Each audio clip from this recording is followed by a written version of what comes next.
America की सालसी में होने वाले लबनान इसराइल मुज़ाकरात में लबनान के कई इलाके इसराइल में जम करने की साजिश बेनकाब हो गई। इस साजिश को हिज़्बुल्लाह ने मुस्तरद कर दिया। इस साजिश के हवाले से आमिर रज़ा से बात करते हैं। आमिर भाई, मुज़ाकरात हो रहे हैं इसराइल और लबनान के अमेरिका की सालसी में, और ये साजिश भी सामने आ चुकी है कि लबनान के कई इलाके इसराइल में जम हो सकते हैं इसी मुआहदे के तहत जिसे हिज़्बुल्लाह ने मुस्तरद कर दिया। ये साजिश क्या है? देखिए, पहली बात तो यह है कि लेबनान को समझना ज़रूरी है और मैं बहुत अरसे से ये ख्वाहिश कर रहा था कि आप कोई ऐसा सवाल लेकर ज़रूर आएँ ताकि लोगों को हम ये बताएं कि ये लेबनान इज़राइल मुज़ाकरात जो हैं क्या इससे अमन होगा। मैं पहले दिन से इस मौक़िफ़ पर कायम हूँ, इससे अमन नहीं बिल्कुल होगा, बिल्कुल भी क्योंकि नहीं। लेबनान में जो एक पॉलिटिकल सेटअप है उसके तहत वहाँ पर हमेशा सुन्नी वज़ीर आज़म होगा। ये उनके उसके अंदर चार्टर के अंदर शामिल है। और वहाँ पर हिज़्बुल्लाह जो है वो ईरानी नज़ाद या शिया हज़रात हैं जिन्होंने हिज़्बुल्लाह बनाई है। वो किसी सूरत में भी इन मुज़ाकरात का हिस्सा नहीं थे, ना पहले रोज़ थे ना अब थे। अमेरिका ने ये एक कैमोफ्लेज किया और उसने कहा जी कि वो लेबनान के साथ इज़राइल के मुज़ाकरात करा रहा है। ये बहुत बड़ी कामयाबी, ये वैसी कामयाबी है जैसे डोनाल्ड ट्रंप हमेशा अमन हाँ, नोबल ढोंग इनाम रचाता है, ढोंग ही नोबल रचाता है। नोबल इनाम के लिए वो करते रहते हैं। इस तरह का एक उन्होंने जो है वो बाकायदा किया। मार्क रूबियो गए और उन्होंने वो माहिदे पर दस्तखत किए, लेकिन इसका फ़ायदा जो था ना इसराइल को होने वाला है ना हिज़्बुल्लाह इस पर आने वाला है, क्योंकि अगर लेबनान के वो इलाके जिन पर इस वक्त इसराइल काबिज़ है उस पर अगर देखा जाए तो अमलदारी हिज़्बुल्लाह की है।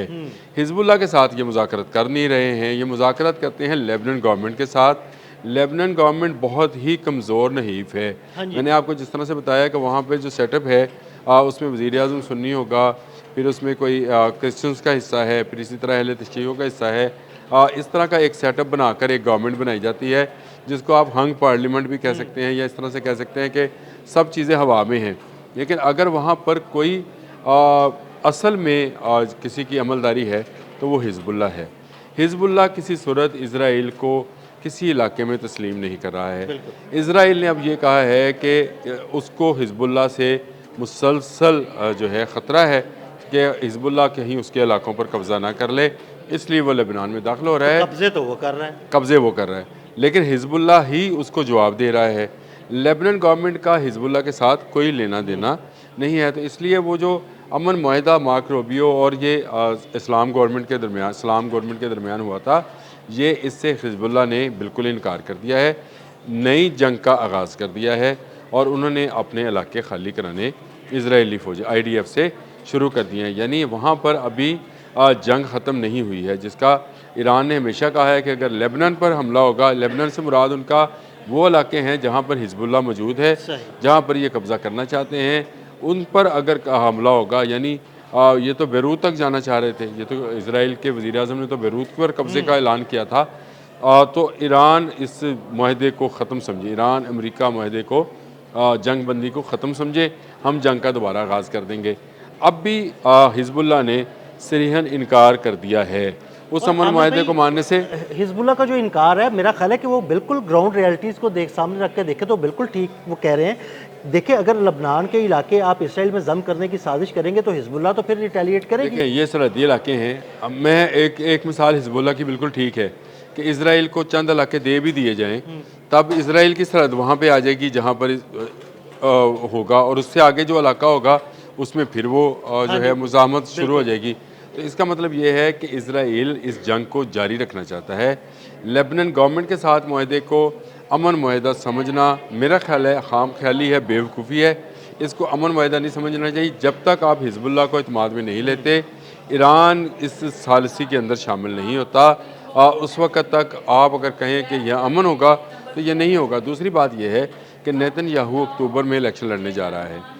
उसको इस तरह की जंगें चाहिए हाँ, वो ताकि बिल्कुल, वो बिल्कुल, ताकि ताकि वो वो अपने आप को महफूज़ रख सके या इलेक्शन जीत सके या लोगों के मजहबी जज्बात जो हैं उनको उभार सके। देखें, यहूदी रवायात के मुताबिक उन्होंने लेबनान और शाम और ये सारे फ़लस्तीन यहाँ पर कब्ज़ा करना है। फ़लस्तीन, मिस्र के उन्होंने इलाके अपना हैं। थर्ड टेंपल बनाना है, रेड हाइफर ज़िबा करनी है जिसको अमेरिका में परवान चढ़ाया जा रहा है। ये सारा काम करने, ये सारे रिचुअल्स पूरे करने के लिए उनका लेबनान और शाम पर कब्ज़ा बड़ा ज़रूरी है। फिर वो मिस्र तक, कल आपने बड़ा अच्छा वो पॉइंट दिया था कि मिस्र तक, क्योंकि वहाँ पे हराम मिस्र हैं और मुझे पता है कि दज्जाल का हेड ऑफिस भी वहीं पर बनना है उन हराम्स के अंदर। और ये लोगों में ये भी गलतफहमी है कि ये फ़िरौन ने बनाए थे। फ़िरौन वहाँ पे बादशाह थे, ये उनसे बहुत पहले बना, ये हज़रत नूह के दौर में बने थे। अच्छा, चलें, दज्जाल ने उसमें आना है, तो ये सारी चीज़ें उनके जहन में हैं, इसलिए वो इस जंग को बंद नहीं होने देंगे। ये जो अमन मुआहदा है, ये सिर्फ एक कैमोफ्लेज था ताकि ईरान को मुआहदे की टेबल पर लाया जाए और उससे कुछ शराइत तस्लीम करा ली जाएँ, जिससे इसराइल को मज़ीद रिलीफ मिले और ईरान की न्यूक्लियर और मिसाइल टेक्नोलॉजी जो है उस तक रसाई हासिल कर ली जाए। फिर देख लिया जाए कि उसके पास किस रेंज की मिसाइल टेक्नोलॉजी है और कहाँ तक उसने यूरेनियम अफजुर्दा कर रखा है। उसके बाद ये ग्रेटर इसराइल वाला जो प्लान है, जिसमें अभी आपको हल्की हल्की गोलाबारी नज़र आती है या मिसाइलबाजी नज़र आती है या फायरिंग नज़र आती है, छोटे इलाकों में कब्ज़ा नज़र आता है, ये एकदम से ये वसी होता नज़र आएगा। दुनिया भर से जो यहूदी फाइनेंसर्स हैं वो इसको फाइनेंस करना शुरू करेंगे और फिर अमेरिका की कुव्वत होगी, इसराइल की साजिश होगी और इस्लामी दुनिया उसके सामने एक केक की तरह पड़ी होगी, जिसके मुख्तलिफ टुकड़ों को पहले टुकड़ों में तकसीम कर चुके हैं वो, अब उन पेस्ट्रीज़ को जो हैं वो खाना चाहते हैं। ये चाहे लेबनान है, चाहे शाम है, चाहे मिस्र है, चाहे इराक़ है, चाहे कुवैत है, चाहे दोहा है, कतर, जब आप नाम लेते चले जाएँ, इन तमाम इलाकों पर उन्होंने तसल्लुत करना ही करना है। इसमें अब हिज़्बुल्लाह ही वाहद, मैं ये समझता हूँ, हिज़्बुल्लाह और इराकी शिया मलेशिया जो है, ये सिर्फ उनकी राह में सबसे बड़ी रुकावट है। इस रुकावट को दूर करने के लिए उन्होंने लेबनान गवर्नमेंट को कहा कि आप हिज़्बुल्लाह को जो है इस बात पर राज़ी करें कि वो हमारे साथ माहिदे पर आ जाएं। लेकिन हिज़्बुल्लाह ने अक्लमंदी का मुजाहरा किया कि वो इसराइल के साथ टेबल पर नहीं गए। लेबनान ना कि करना क्या चाहते हैं, और लेबनान गवर्नमेंट जो है वो इस साजिश का हिस्सा तो बनी, लेकिन वो हिज़्बुल्लाह को तैयार नहीं कर सकी कि वो वाशिंगटन में, जिसका डोनाल्ड ट्रंप ने ऑफ़र किया था कि हम हिज़्बुल्लाह के साथ राब्ते में हैं और बहुत जल्द हिज़्बुल्लाह के अहम जो सरकर्दा लीडर्स हैं वो वाशिंगटन में हमारे साथ बैठे होंगे और हम उनके साथ अमन मुआहदा करेंगे।